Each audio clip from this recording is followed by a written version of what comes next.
गुरुर्ब्रह्मा गुरुर्विष्णू गुरुर्देवो महेश्वरः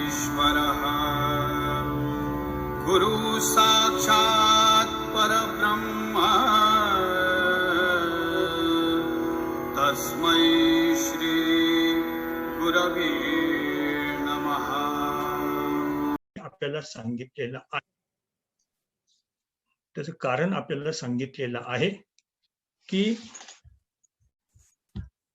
चरित्र हे समजून घेणं अत्यावश्यक असतं. हे चरित्र समजल्याशिवाय चारित्र्य कळत नाही आणि चरित्र आणि चारित्र्य कळल्याशिवाय आपल्या जीवनाचं म्हणजे जे संतांना अनुसरतात त्यांच्या जीवनाचं चित्र बदलत नाही. त्यामुळे चरित्र, चारित्र्य आणि चित्र हे तिन्हींची सफलता होण्यासाठी संत साहित्याचं, संत चरित्रांचं, संत विचारांचं वाचन करायचं असतं आणि अनुकरण करायचं असतं. संत बहिणाबाई ह्या जगद्गुरु तुकाराम महाराजांच्या शिष्या आणि तुकाराम महाराज मय झालेल्या, तितक्या योग्यतेच्या पातळीवर पोचलेल्या आणि भागवत संप्रदायाचं जे मंदिर बांधलं गेलं की ज्याचा उल्लेख त्यांनीच केलेला आहे, ज्ञानदेवे रचिला पाया उभारिले देवालया, त्या मंदिराच्या कळसस्थानी असणारे जे तुका झालाचे कळस असे तुकाराम महाराज, त्यांच्या त्या शिष्या आणि मंदिराच्या कळसाची शोभा वाढविणाऱ्या, स्वतःला ध्वजा म्हणवून घेणाऱ्या, बहिणी फडकती ध्वजा निरूपण केले ओजा, अशा संत बहिणाबाई यांच्या आध्यात्मिक, लौकिक, अलौकिक चारित्र्याचा आपण आढावा मागील 4-5 व्याख्यानामध्ये पाहिलेला आहे. आता त्यांच्या एकंदर अभंग गाथेतील काही महत्वाच्या विषयांवरती आपण आता चिंतन करणार आहोत. आज आपण त्यांनी केलेला उपदेश, विशेषत्वाने सामाजिक दृष्ट्या केलेला उपदेश, त्या उपदेशाचा आज आपण अभ्यास करणार आहोत, विचार करणार आहोत. बघा, संत ज्यावेळेस साधना करतात त्यावेळेस त्या साधनेची 2 अंगे असतात. एक असतं व्यक्तिगत आध्यात्मिक अंग आणि दुसरं असतं व्यावहारिक सामाजिक अंग. खरं पाहता सामान्य माणूस जो स्वतःला आध्यात्मिक म्हणून घेत असतो तो ह्या 2 अंगात बऱ्याचदा ह्या 2 बाजूला वेगवेगळ्या भूमिकांमध्ये वावरताना आपल्याला दिसतो. म्हणजे असं म्हणूया की एक असती व्यावहारिक सत्ता आणि दुसरी असती पारमार्थिक सत्ता. संतांच्या दृष्टीने विशेषतः अनुभवी संतांच्या दृष्टीने सर्वत्र एकमेव पारमार्थिक सत्ताच फक्त त्यांच्या अनुभवाला येत असते, जरी ते व्यावहारिक सत्तेमध्ये वर्तन करत असले तरी सुद्धा. खरं म्हणजे संतांनी या दोन्ही सत्तांच्या सीमारेषा पुसून टाकलेल्या असतात. बहिणाबाईंनी त्या पुसून टाकल्या होत्या. आता असं म्हणण्याचं कारण की बहुधा काही दांभिक पारमार्थिक असतात, ते आध्यात्मिक किंवा पारमार्थिक सत्तेमध्ये स्वतःला आपण खूप पोचलेलो आहोत असं दाखवतात आणि व्यावहारिक सत्तेमध्ये मात्र शास्त्रनिषिद्ध आचरण करतात. अशा व्यक्तीचा संतांनी निषेध केलेला आहे. म्हणजे आशांपाशी पांडुरंग नाही असं, त्यापाशी गोविंद नाही असं तुकोबरे स्पष्ट म्हणतात.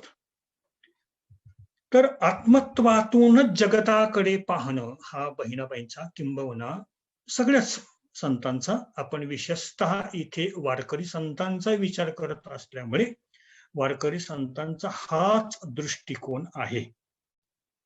म्हणून की काय, एक प्रसंग आपण ऐकला असेल, मला वाटतं परवाच्या व्याख्यानामध्ये टिळक सरांनी सांगितलेला होता की जगाने त्रास दिला म्हणून उद्वेगलेले ज्ञानदेव झोपडीचे दार लावतात, ताटी लावतात आणि आतमध्ये बसतात चिंतन करत, उद्वेगलेल्या अवस्थेमध्ये. नको हे जगत, नको हा संसार, नको हा त्रास.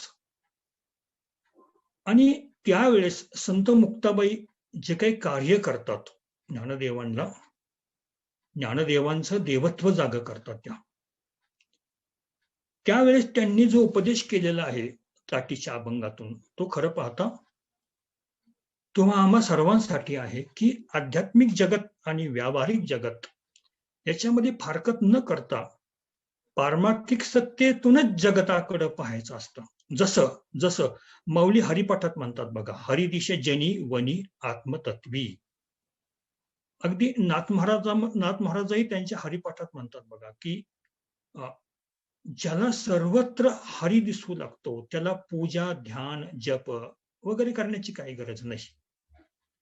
तर त्या ताटीच्या अभंगामध्ये संत मुक्ताई अर्थात ज्ञानदेवांच्या धाकट्या भगिनी ज्ञानदेवांना सांगता येत की तुम्ही पारमार्थिक सत्यामध्ये आहात.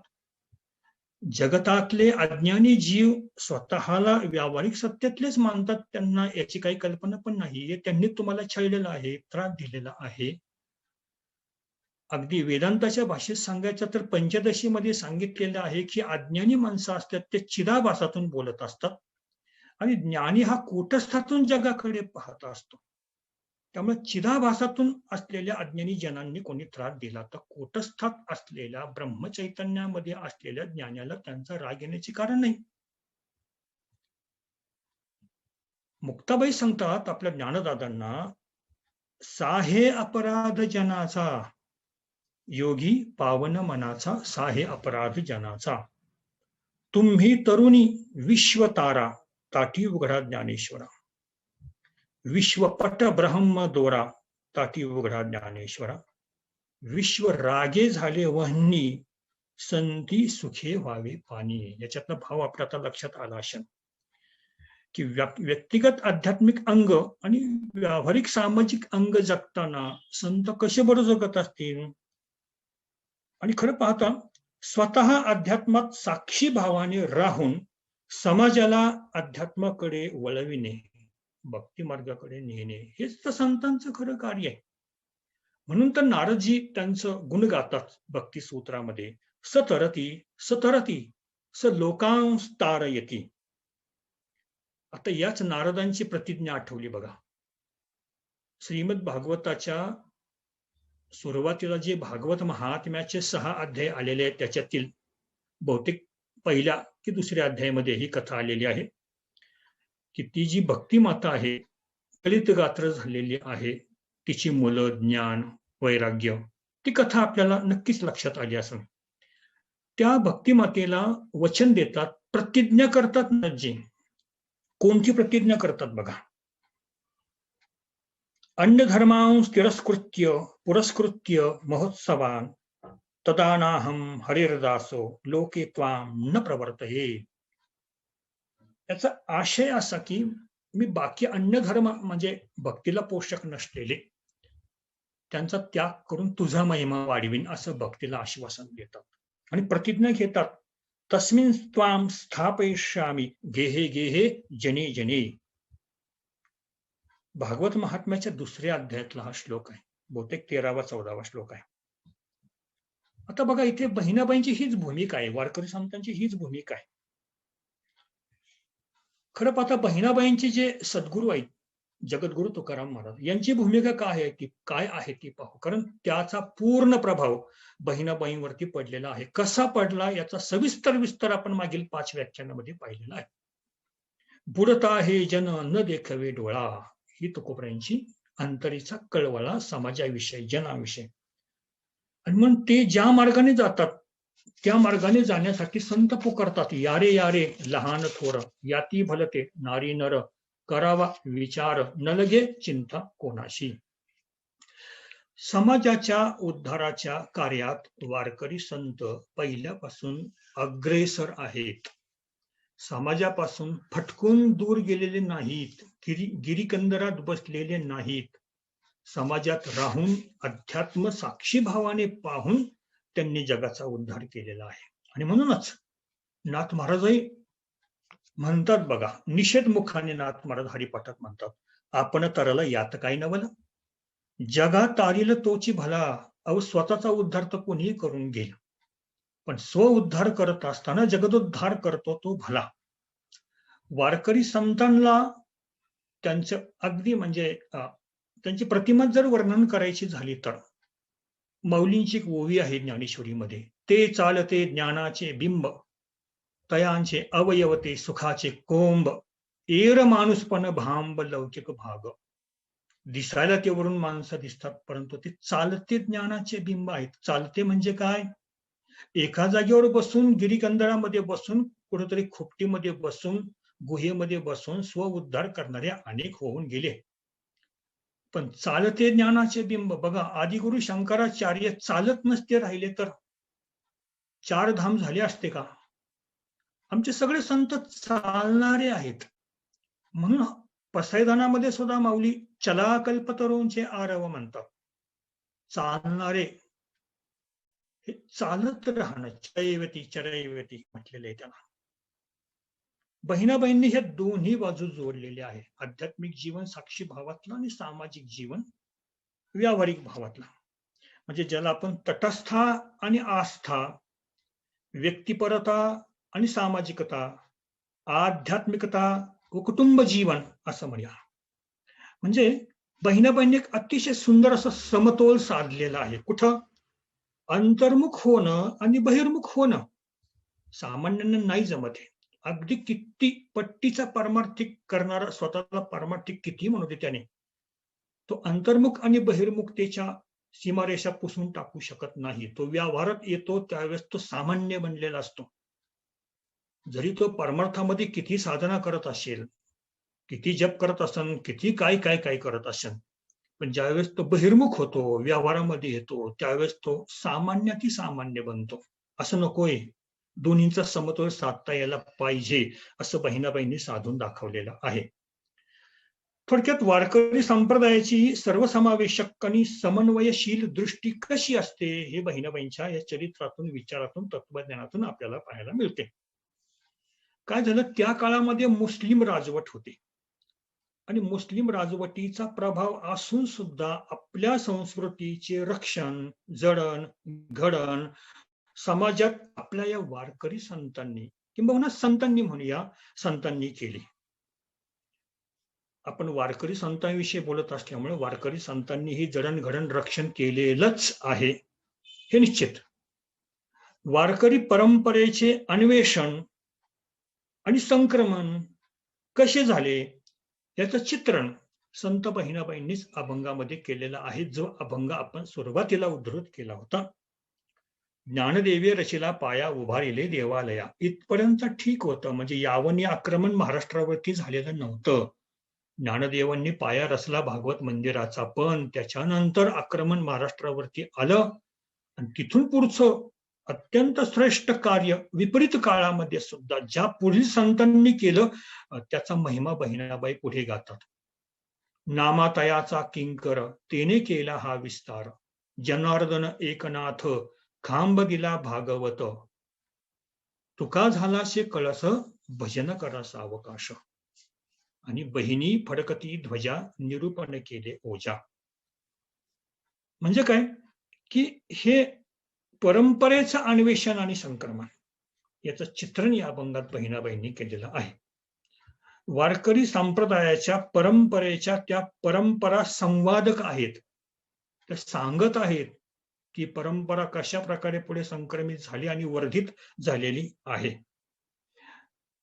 जसं लोकशिक्षणाचं कार्य संत एकनाथ महाराजांनी केलं, ज्यांना शांती ब्रह्म म्हणून गौरविलं जातं, ते संत एकनाथ महाराज, त्यांनी लोकशिक्षणाचं काम केलं.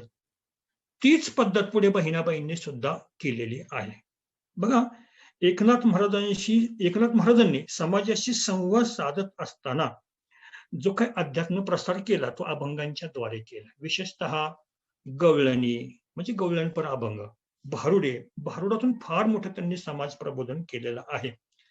त्यांचा दादला नको ग बाई, विंचू चावला मज विंचू चावला, आम्ही वारीक वारीक करू हजामत बारीक, असे अनेक प्रकारचे भारुड जर आपण अभ्यासली तर लक्षात येईल की त्या काळात भारुडाच्या माध्यमातून केवढं महान कार्य एकनाथ महाराजांनी करून ठेवलेलं आहे. बहिणाबाईंनी तोच वारसा जपला. त्यांनी पण भारुडे, फुगडी, हा मामा अशी खेळ प्रकारातली, भारुड प्रकारातली अभंग रचना केली. वासुदेव, दादला, डोहो, सौरी, मुंढा असे पण त्यांचे अभंग प्रकार आहेत. याचा विचार आपण मागे एका व्याख्यानामध्ये केला आहे. त्यांचा साहित्याचा आढावा आपण घेतला होता. तसेच संवाद प्रधानता सुद्धा त्यांनी ठेवलेली आहे. म्हणजे बघा, एक अतिशय सुंदर संवाद, म्हणजे नाथांनी ही संवाद पद्धत सुरू केली बरं का. ते भारुडाच्या माध्यमातून असं अगदी तशीच संवाद पद्धत बहिणाबाईंनी सुरू केली. म्हणजे त्यांच्या अभंग त्यांनी रचलेले आहेत. एक दोन उदाहरणं सांगायची तर प्रवृत्ती निवृत्तीचं भांडण त्यांनी एका अभंगातून विस्तारित सांगितलेलं आहे. आत्मा आणि काया यांचं पण भांडण सांगितलेलं आहे. शिवाय देवाशी पण भक्ताचं भांडण, आणि ते कसं माहितीये का, जणू सवाल जवाब. आणि साहित्याच्या अंगाने विचार केला असता, संशोधनाच्या अंगाने विचार केला असता, त्यानंतर म्हणजे बहिणाबाईंच्या नंतर शाहिरी परंपरा जी आली नाही का लोकपरंपरेमध्ये, ह्या शाहिरी परंपरेमध्ये शाहिरांनी ज्या लावण्या रचल्या त्याच्यात सवाल जवाब हा प्रकार जो निर्माण झाला, त्याच्या पाठीमागं एकनाथ महाराजांचा संवादात्मक अभंग आणि बहिणाबाईंचा संवादात्मक अभंग नक्कीच असले पाहिजे. विशेष करून मागच्या 30-40 वर्षांपूर्वी जे मराठी चित्रपट निर्माण झाले होते ते बहुतेक चित्रपट हे तमाशा प्रधान होते, आणि त्यामध्ये एखादी लावणी किंवा सवाल जवाब असायचाच. असाच सवाल जवाब आपण एक पाहणार आहोत. बहिणाबाईंनी अनेक आरत्या रचलेल्या आहेत. त्याच्यात ज्ञानदेवांची आरती, श्रीरामाची आरती, तुळशीची आरती, चंद्राची आरती, सद्गुरूंची आरती, अशा अनेक आरत्या रचलेल्या आहेत. शिवाय त्यांनी उपदेश करत असताना, आजचा आपला विषय प्रामुख्याने उपदेशाच्याच अंगाने आहे, उपदेश करत असताना त्यांनी उच्चवर्णीयांना उपदेश केला तसा स्त्रियांना सुद्धा उपदेश केलेला आहे. त्याचा काही भाग आज आपण पाहणार आहोत. गृहस्थाश्रमी व्यक्तींना उपदेश केलेला आहे, वारकरी भक्तांना उपदेश केलेला आहे, प्रामाणिक परमार्थींना उपदेश केलेला आहे, आणि भोंदू म्हणून घेणारे जे भक्त आहेत त्यांनाही उपदेश केलेला आहे, आणि भोंदू गुरूंना सुद्धा उपदेश केलेला आहे किंवा त्यांच्याविषयी चित्रण त्यांच्या अभंगात पण त्यांनी व्यक्त केलेलं आहे. त्यांची संवाद पद्धत कशी होती? प्रवृत्ती निवृत्तीचं भांडण, आपण हा अभंग आज पाहूया. फार सुंदर आहे. प्रवृत्ती निवृत्तीचं भांडण कसं झालं ते बघा. बहिणाबाई वर्णन करतात. देह नगरी मन राजा, या देहरूपी नगरीत मनरूपी राजा आहे. राज्य चालवी आपुले, दोघी स्त्रिया तया लागी. निवृत्ती प्रवृत्ती हे भले. देहरूपी नगरीत मनरूपी राजाच्या 2 बायका होत्या. एकीचं नाव प्रवृत्ती, दुसरीचं नाव निवृत्ती.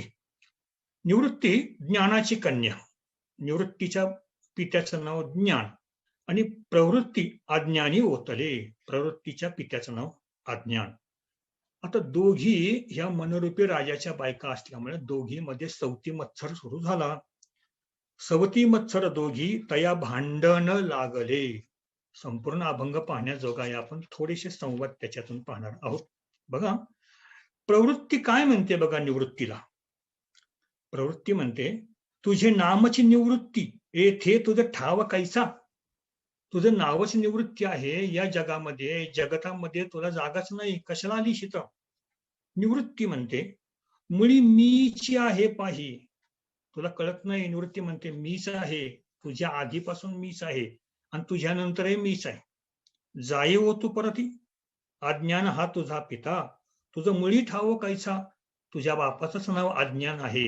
जिथं अज्ञानाला थारा नाही आत्मज्ञानापुढे, आत्मसूर्यापुढे, अज्ञानाच्या अंधाराला थाराच नाही, तर तू कुठून उरली का. त्यावेळी प्रवृत्ती म्हणजे, हो मोठेपणा नको सांगूस, ब्रह्मादिक बाळे माझी. हो, ब्रह्मादिक सगळ्या देवांना मी जन्माला घातलंय. रवी चंद्रादी देव अवघे माझ्या गृहात असती. हे सगळे माझे, हे जगत माझं आहे, या जगामध्ये मी आहे, माझं राज्य नांदतं, याच्यात सगळे देव आहेत.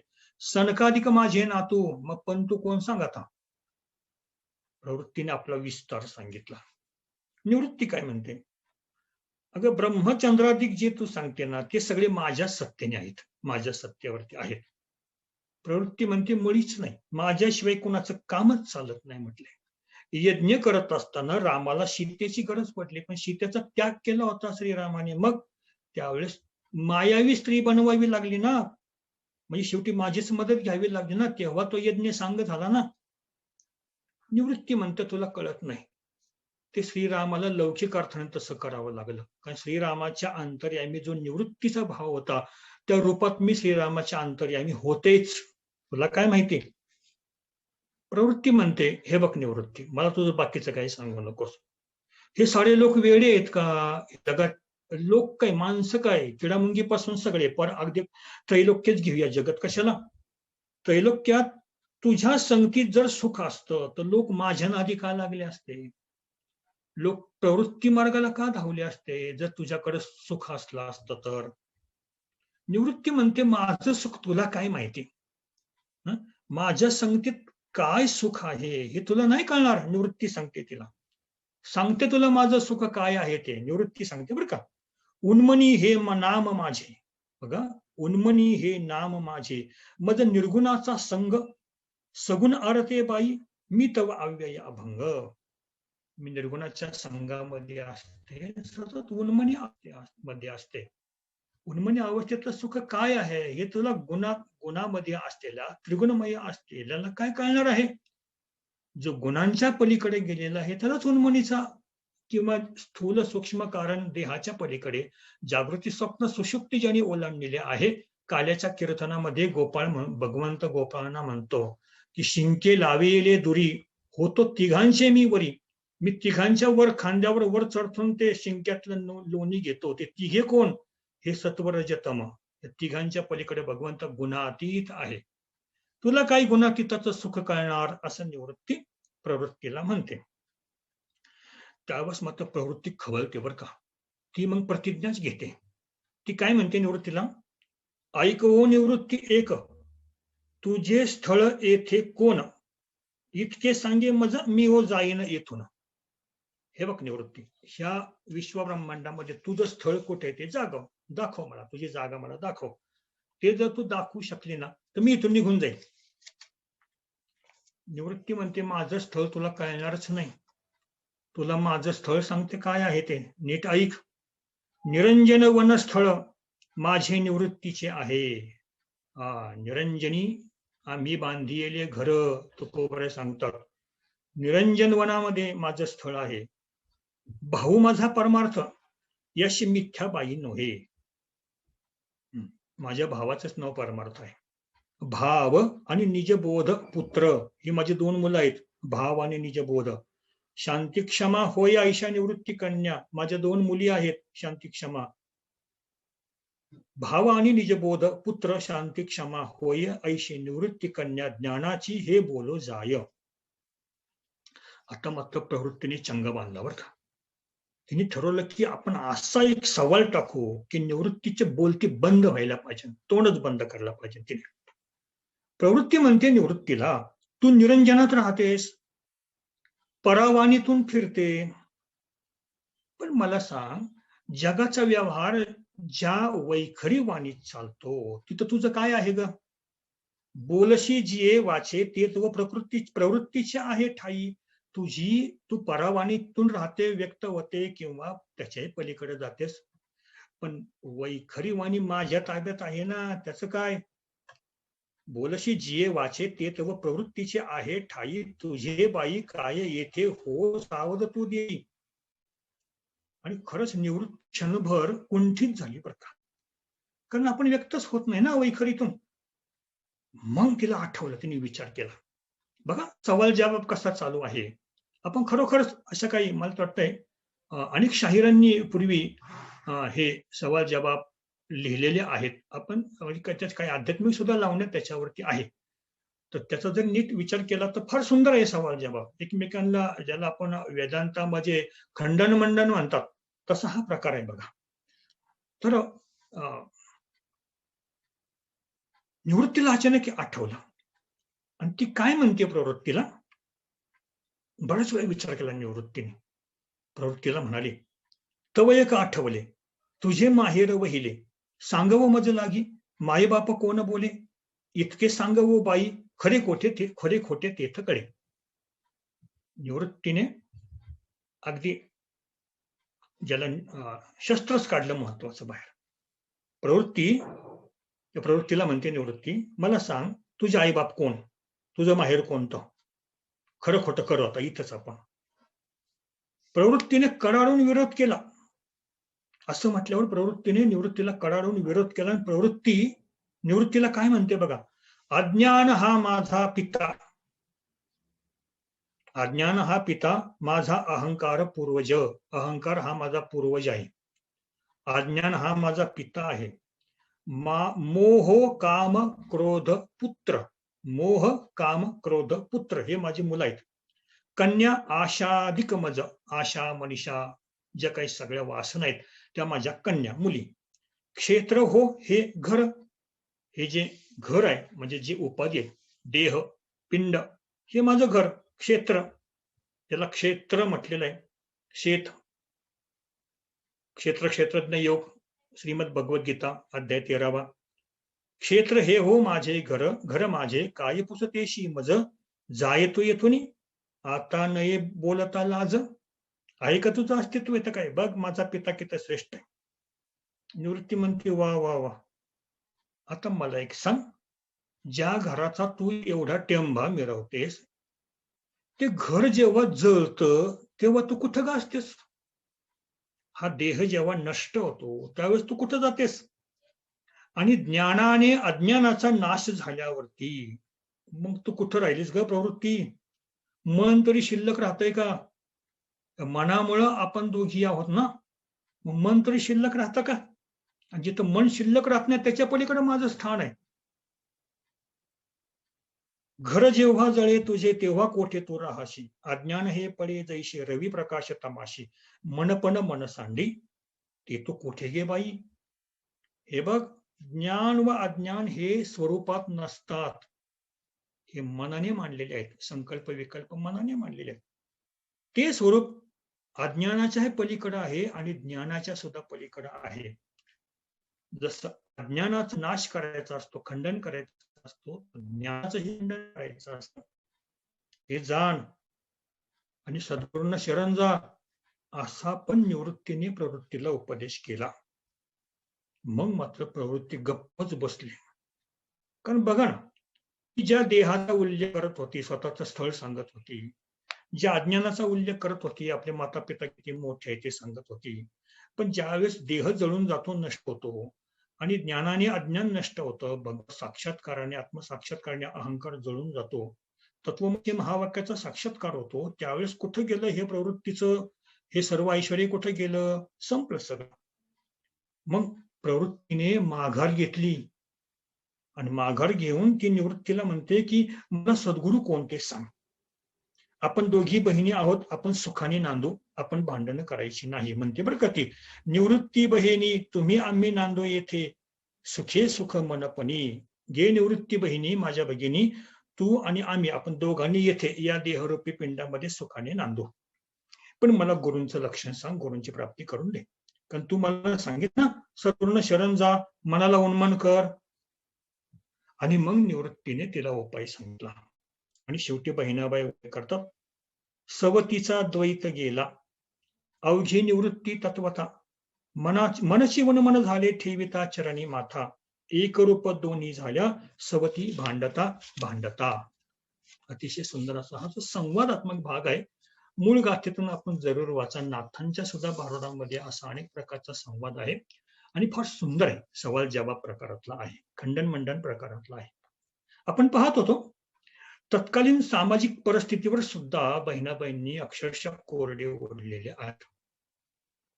म्हणजे आत्ताच ही परिस्थिती बिघडली आहे, कलियुगाचा प्रभाव आत्ताच आहे, त्या पण काळामध्ये होता. बहिणाबाई म्हणतात कलियुगी घोर पाप हे खतेले, स्वधर्म सांडिले चहुवर्णी. चारही वर्णांनी आपला स्वधर्म सांडलाय. वरी जगडंबर दावी लोकाचार, भीतरी साचार मांग जैसा. विषय सुख भुक्ती मानते मुक्ती. मध्यमांस एका पूजनी प्रधान, सत्कर्माचे आन असे तया. सगळा अनाचार, व्यभिचार, दंभाचार व सर्व हे त्या काळामध्ये सुद्धा होता. त्यामुळे दांभिक असलेल्या भक्तीचं सोंग करणाऱ्यांवरती बहिणाबाईंनी एकालाही सोडलेलं नाही. आदर्श भक्त कसा असावा याचं चित्रण बहिणाबाईंनी फार सुंदर केलेलं आहे. अभंग वाचता वाचताच लक्षात येईल. भक्ती आणि ज्ञान वैराग्य ओतले, आदर्श भक्ताचं वर्णन चालू आहे. भक्ती आणि ज्ञान वैराग्य ओतले, प्रेमे ओसंडले सर्व काळ. क्रिया कर्म जे जे अर्पी ईश्वराशी, अखंड वाचेशी राम राम. सर्वाभूती भाव सततची धरी, नमस्कार करी भूत मात्रा. अगरवता मनी संता लोटांगणी, आठवी चरण श्री गुरूंचे. बहिणी म्हणे ऐशे भक्त आचरित, तयाशी भगवंत जवळी असे. थोडक्यात आदर्श भक्त कसा असावा हे ते सांगतात. दुसऱ्या बाजूने जो दुर्जन अभक्त असतो त्याचंही वर्णन बहिणाबाई करतात आणि फार महत्वाचं आहे. ते सांगतात, रासभाषी कळा शिकविले ज्ञान.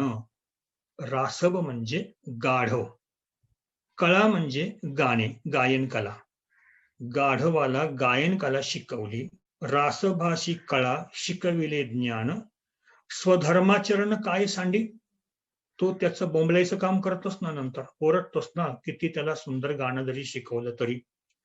तैसा जो स्वभाव निंदका हरिभक्ता, सांगितो हे वार्ता स्वप्ना नाही. जो हरिभक्ताची निंदा करतो, हरिभक्तांना जो त्रास देतो, त्यांचा अशा प्रकारचा हा जो स्वभाव आहे दुर्जनांचा, अभक्तांचा, तो मुळीच जात नाही.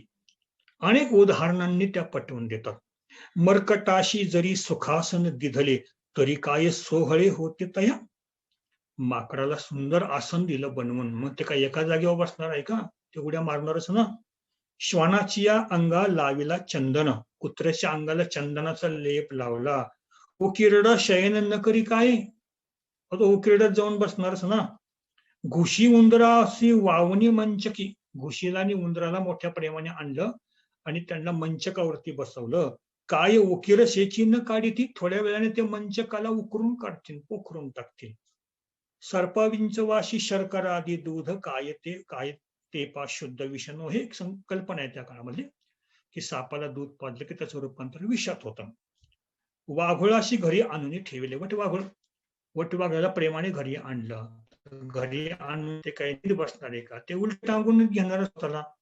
वटवाघुळाशी घरी आणून ठेवले, उपराठे टांगिले न सोडिते. बहिणी म्हणे तैशे अभक्तांचे स्वभाव, शिकविल्या ठाव न संडिती. अशा अभक्तांना कितीही चांगलं ज्ञान शिकवा, ते त्यांचा स्वभाव सोडत नाहीत. मग अशा अभक्तांना किती जरी शास्त्र अवगत झालं तरी सुद्धा, आणि त्यांच्या गुरुकृपा जरी झाली तरी काहीच उपयोग नाही. कारण का, हे अभक्त संत निंदा करतात, भक्तांना त्रास देतात, द्वेष करतात, त्याचं वाईट फल त्यांना भोगायला मिळतं. हे स्वतः बहिणाबाईंनी कठोर वाणीमध्ये सांगितलेलं आहे. लटके दोष जरी संतांशी आरोपी, जाणावा तो पापी कुष्टी होय. संतांना त्रास देणाऱ्याला कुष्ठरोग होतो.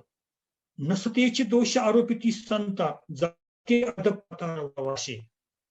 नसते आरोप त्याच्यावरती केल्यावरती तो नरकात जातो.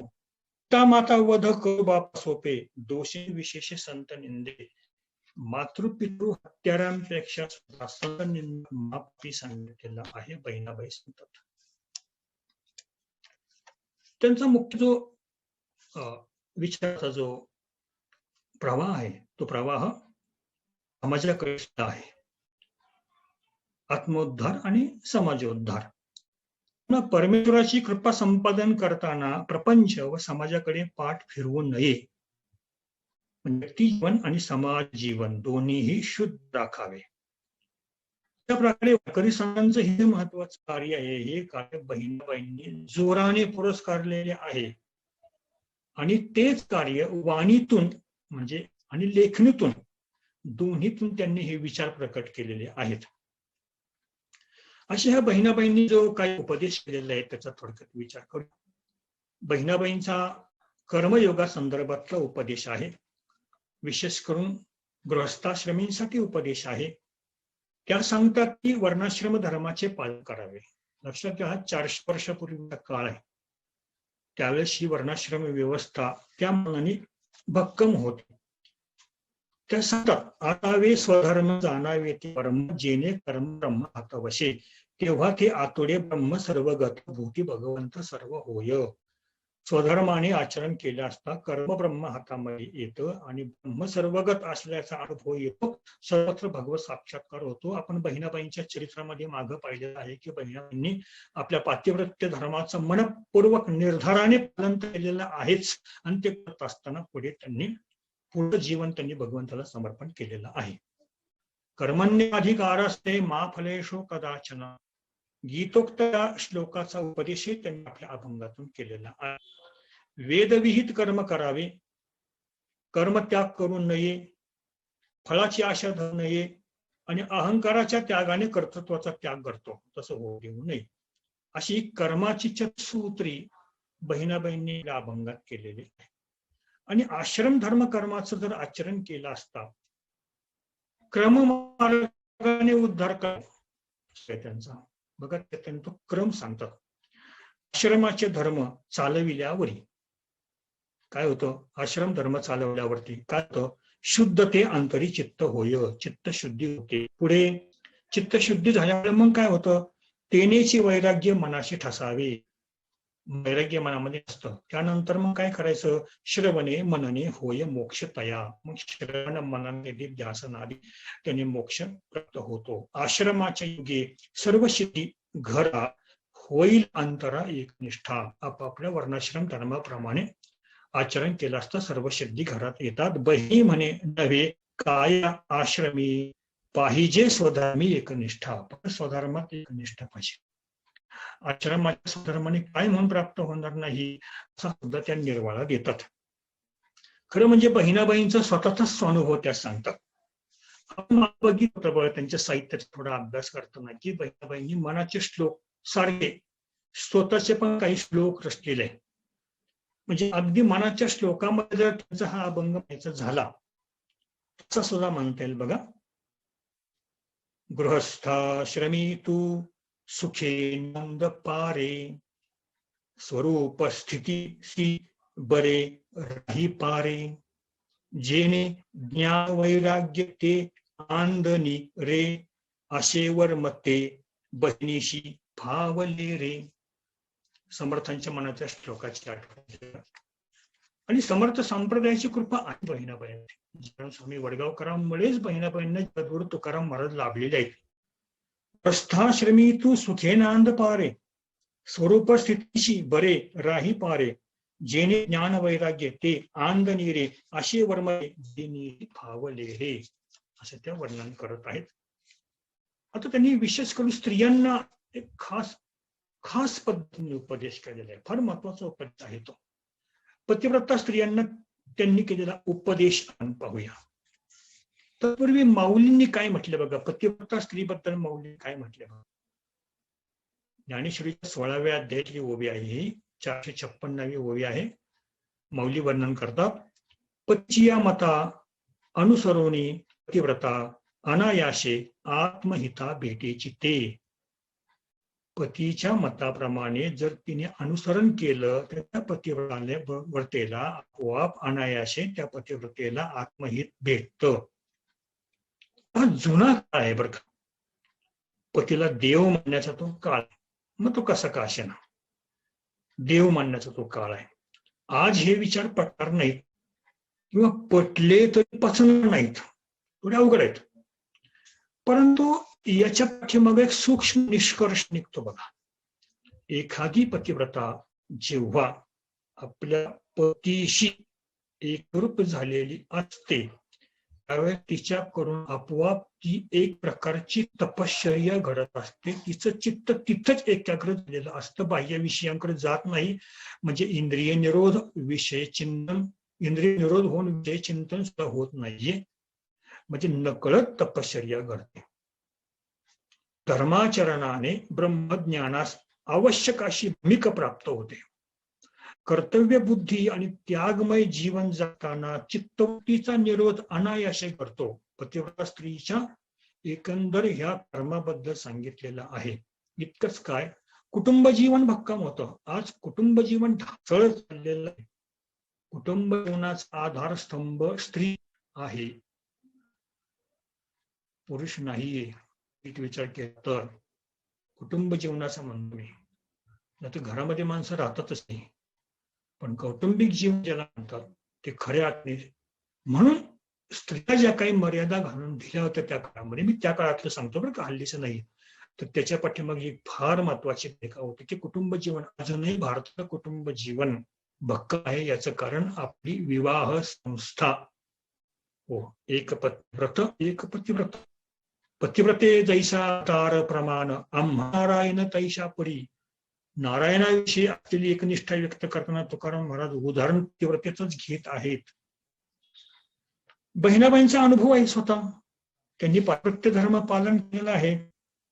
भ्रतार स्त्रीने सांगा परमार्थ, भ्रतारेची स्वार्थ साधने त्या म्हणतात. त्याचा विचार आपण चरित्रामध्ये केलेला आहे. त्यांच्या पत्नीने त्यांना परमार्थ करू दिला नाही, किती प्रकारचा त्रास त्यांनी सहन केला, याचं उदाहरण आपण मागं चरित्रामध्ये बघितलेलं आहे. पातिव्रत्य धर्माबद्दल किंवा अशा प्रकारे उपदेश करताना बहिणाबाई एक भंगामध्ये सांगतात, पतिव्रता धर्म एकागी साजनी, धन्य करतिनी पुण्यशील, प्रपंच परमार्थ चालवी समान, तेची गगन झेली ये, अखंड तो मनी भगवंत सर्वथा, ते पत्रता नित्योकी. आपण ओळखले जिने, धन्यतेची जाणे पतिव्रता. बहिणीने तिने जिंतीला संसार, वैकुंठीची थार केली तिने. अर्थात तिथे बहिणाबाई सूक्ष्म प्रमाणे आणखी एक महत्वाचा सिद्धांत किंवा परमार्थ मार्गातला एक वेगळी वाटचाल पतिव्रता स्त्रियांसाठी किंबहुना आपण आम्हा सर्वांसाठीच अशा व्यक्त करतात बघा, की बहिणाबाईंनी एक प्रकारे इथून पातिव्रत्याची निष्ठा कशी असावी भगवंताप्रती आणि आपल्या वाटा आलेला पातिव्रत धर्म सांभाळत सुद्धा भगवंताशी सुद्धा पातिव्रत्य धर्म सांभाळायचा आहे. बहिणांच्या जीवनाची अलौकिकता आहे, एक विशेषता आहे, महत्वाचा आहे तो भाग. म्हणजे जसं की बहिणाबाईंनी योग मार्गाने देह ठेवला आणि बहिणाबाईंनी मागे 12 जन्मामध्ये त्यांनी साधनाच केलेली आहे. पण अगदी पहिल्या व्याख्यानामध्ये हा विषय बघितला होता. बहिणाबाईंचे 12 जन्म आणि त्यांचा चालू असलेला 13वा जन्म. या 12ही जन्मामध्ये आपण कुठे जन्माला आलो, तिथं काही काही साधनं केली वगैरे त्यांनी आपल्या मुलाला सांगितले आहेत. आणि पुढे त्यांनी योग मार्गाने देह ठेवला. त्यांच्या सासर ही माहेरची वंश परंपरा आजही चालू आहे, हे विशेष. अभंग वाङ्मयाचा वारसा त्यांनी निर्माण करून ठेवला. आता अन्य ज्या संत महिला होत्या त्यांच्या विषयाने बहिणाबाई तुलना करायची झाली तर संत मुक्ताई घ्या, संत जनाबाई घ्या, या अविवाहित राहिल्या होत्या. बहिणाबाई विवाहित होत्या. कान्होपात्रेने तर विठ्ठलचरणीच देह समर्पण केला होता. महदंबा वेणाबाई यांना बालपणीच वैधव्य आले होते, म्हणजे त्यांचा विवाह झाला होता. मीराबाईंनी विवाह होऊनही महारारी गोपाल दुसरा नाकुया या श्री भगवनिष्ठने संसाराचा त्याग केला होता. पण बहिणाबाई थोडे वेगळ्यात दिसतात. कशा? प्रपंच व परमार्थ एकाच वेळी करून जीवनमुक्त स्थिती प्राप्त करणाऱ्या बहिणाबाई अलौकिक वाटतात.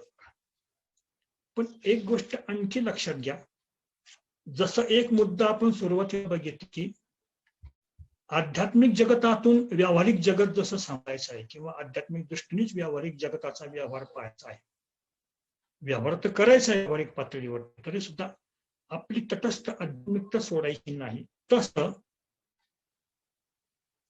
प्रापंचिक पात्रत्याचं पालन करत असताना पारमार्थिक पतिव्रत्य प्राप्त करायचं. महत्वाचा मुद्दा आहे हा. उपदेशच मुळी पतिव्रत स्त्रियांसाठी आहे, किंबहुना स्त्रियांसाठी आहे. खरं म्हणजे असं म्हणून सगळ्यांसाठी आहे. कसं ते बघणार आहोत आपण. हे पातिव्रत्य स्त्री आणि पुरुष दोघांसाठी आहे, केवळ स्त्रीसाठी नाही, स्त्री पुरुष दोघांसाठी आहे. आपण म्हणून असं कसं काय बरं? हो, पातिव्रत्य हे स्त्रियांसाठी असतं, पुरुषांसाठी कसं असेल? पण एक उदाहरण आपल्याला सांगतो म्हणजे आपल्याला लक्षात येईल की संत मीराबाई, म्हणजे माझ्या ऐकिवात जे उदाहरण ते आपल्याला सांगतो. संत मीराबाई अशाच वृंदावनमध्ये फिरत असताना एक साधू होता. त्या साधूचा आश्रम होता. आश्रमाला बाहेरून कुंपण होतं आणि आतमध्येच भगवान श्रीकृष्णाचं मंदिर होतं, सुंदर मंदिर होतं. त्या साधूचं असं वैशिष्ट्य होतं, तो स्त्रियांचं तोंड अजिबात पाहत नव्हतं. स्त्रियांचं तोंडच पाहायचं नाही असा नियम होता. आणि कुठले कृष्ण मंदिर दिसलं की संत मीराबाई तिथे दर्शनाला जायच्या. त्यांना काय माहिती या साधूचा नियम काय आहे तो. त्या ते दरवाजा उघडा होता म्हणून त्या उघडा असावा, सरळ आतमध्ये गोष्ट मंदिरामध्ये गेल्या आणि त्या साधूचा जो एक शिष्य असेल कोणी तो धावत आला, हो बाई भैरव, हो भैरव, का म्हटले, दर्शन घ्यायचं भगवंताचं श्रीकृष्ण. आणि हा सगळा संवाद साधू ऐकते बरं का, जवळच झोप मंदिरापाशी तशी. नाही म्हणले, आमचे महाराज इथं स्त्रियांना येत नाही. का म्हटले, त्यांचं ते तोंडच पाहत नाही. म्हणजे का, काय त्यांचा नियम आहे म्हटलं, त्यांचं तोंड पाहत नाही.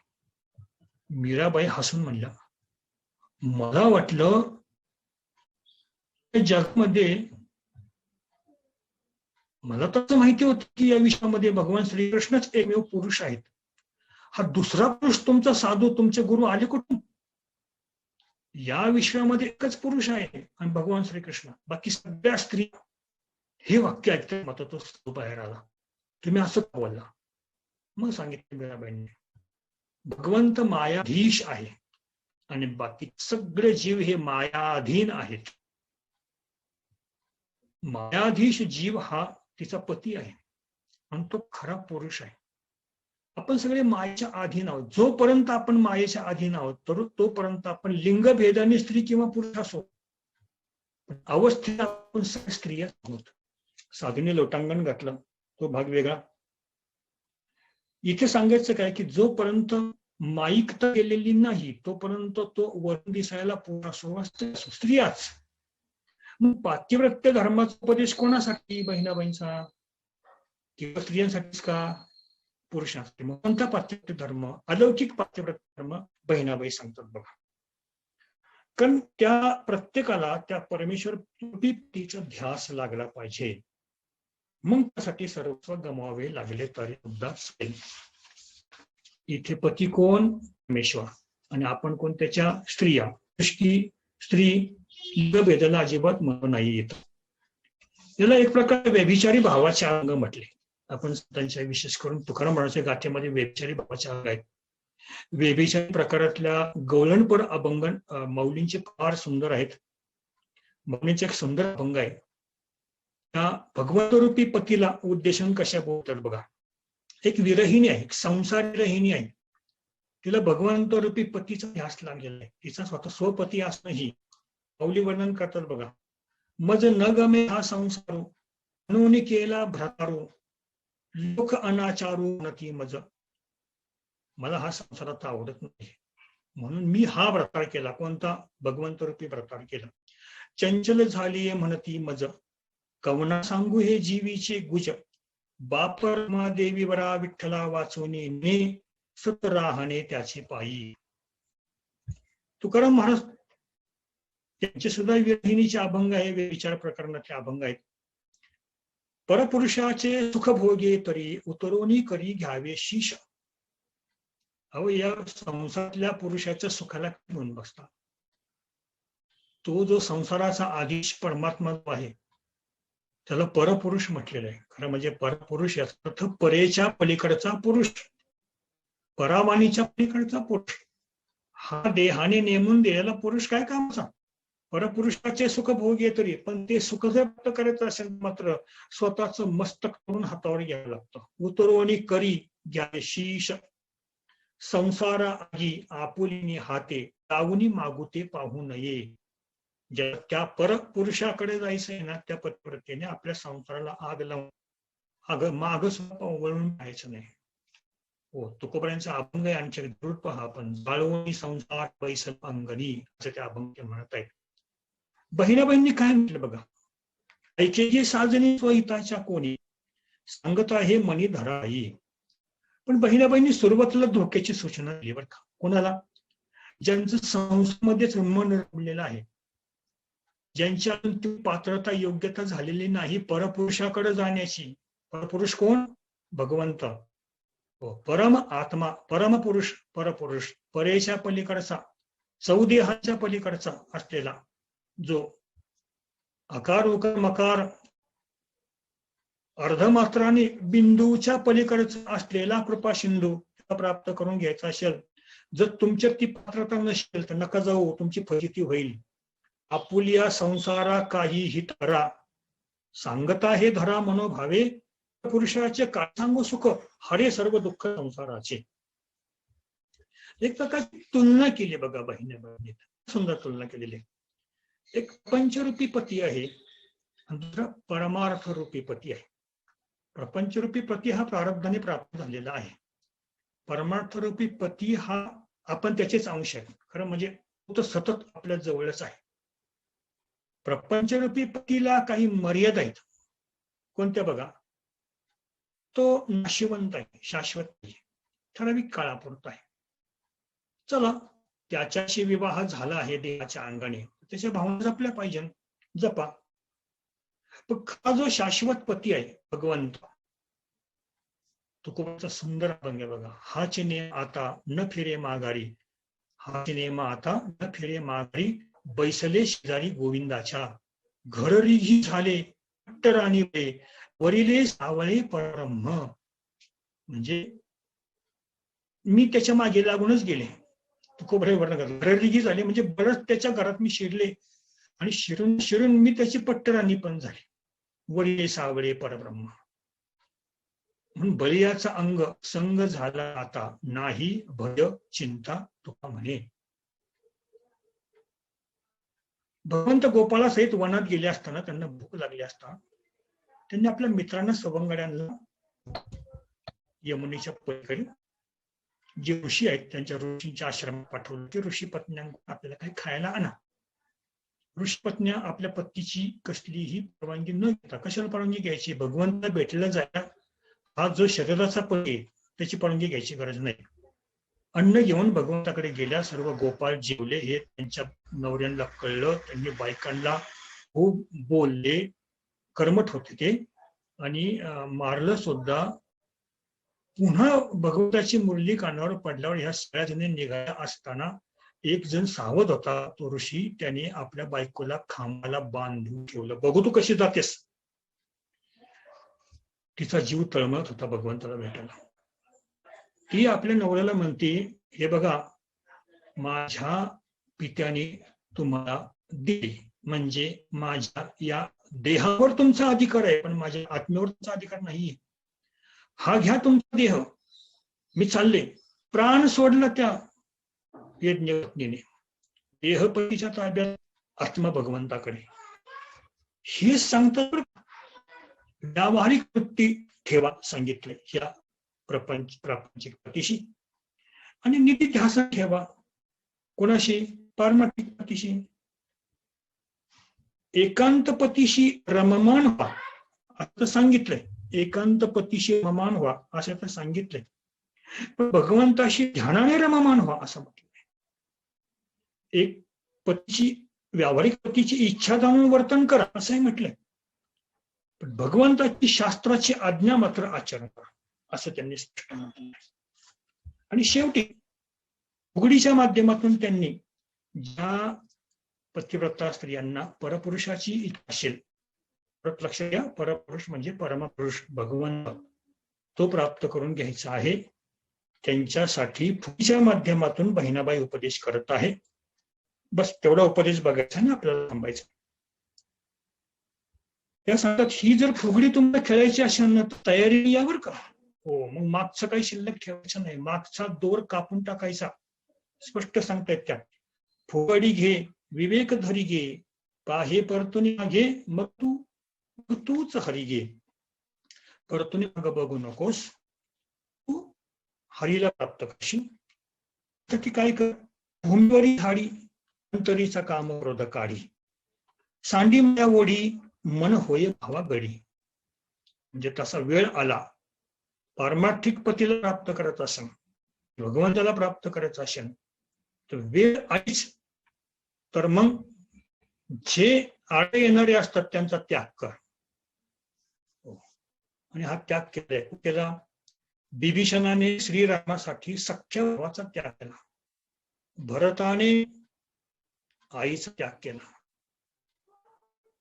त्या प्रकारे आणि असे भक्त होऊन गेले आहे. ध्रुवबाळाने पित्याचा त्याग केलेला आहे. या वासनेचे ओचे खोवियाचे निरोध इंद्रियाचे मग हरिरंगी नाचे. फुगडी खेळायची ना, मग तुला ओचा पद खोवावा वासनेचा आणि इंद्रियांचा निरोध करावा लागन, मग तुला हरिरंगात नाचण्याची फुगडी करता येईल. पंढरीच्या वाटेने आम्ही हा फुगडीचा आनंद खूप घेत असतो. विशेष करून जी रिंगण कौलींचं रिंगण, कोबऱ्याच्या पालखीचं रिंगण, अप्रतिम अद्भुत असा सोहळा असतो तो करण्यासारखा. आणि पुढील सर्व जर कराल महावाक्याचा अर्थ कळेल आपल्याला, दृष्टद्रष्टा जाईल. प्रेमाने फुगडी घालाल तर स्वानंदाची गोडी कळेल. त्या फुगडीचा लाभ, अशी फुगडी घातल्यावर काय लाभ होईल हे सांगतात. अहंकार दंभ मान भरू नका बाई, लोकलाज भीड याशी देशपाटा येई. लोक काय म्हणतील, परमार्थ करायचं म्हटल्यावरती पहिले लोकलाज आड येते. लोक काय म्हणतील, लोक मला हसतील. नाही, काया वाचा मन बुद्धी एकवटे होई. फुगडी घाली तर मग देव तुची पाही. फुगडी हो होशी उघडी तरी मग धगडी तू. निंदा द्वेष याचा नको करू साठा. धनविद्या पुत्र यांचा धरू नको तठा. अवघे सोडून धरी एक अवनिष्ठा. पहिली म्हणे तरी तुझं भेटी भगवंता.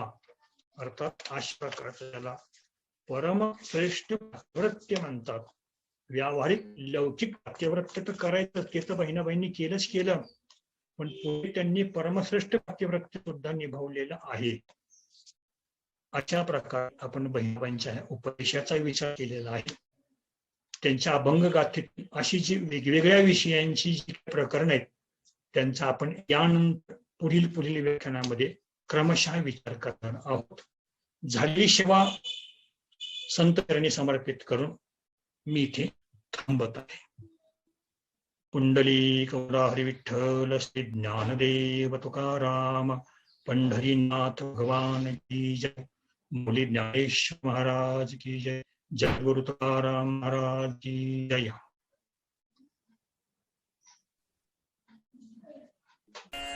आता विश्वात्मके देवी येणे वाग्यज्ञे तोषारे. तोषोनी मजद्यारे असाय दान है. जे खळांची व्यंकटी सांडो तया सत्कर्मी रतिवाडो. भूता परस्परे पडो मैत्र जीवाचे.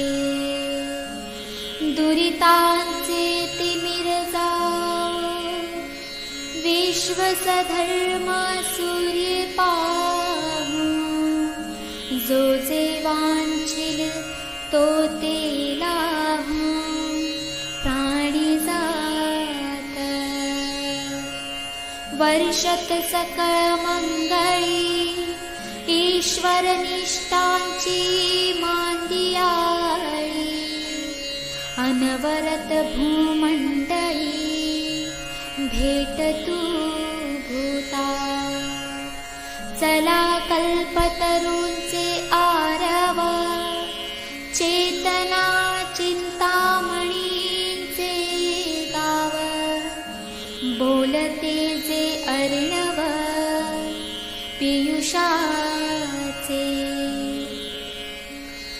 चंद्रमेचे अलांछन मार्तंडचे तापहीन ते सर्वांही सदा सज्जन सोय रे होतु किंबहुना सर्व सुखी पूर्ण होऊनी तिन्ही लोकी भजी जो आदि पुरुषी अखंडित आणि ग्रंथोपजीविये विशेषी लोकी दृष्टा दृष्ट विजये होवावेजी येथ म्हणे श्री विश्वेश्वराव हा होईल दान पसावो येणेवरे ज्ञानदेवो सुखिया दाना सुखिया दाना सुखिया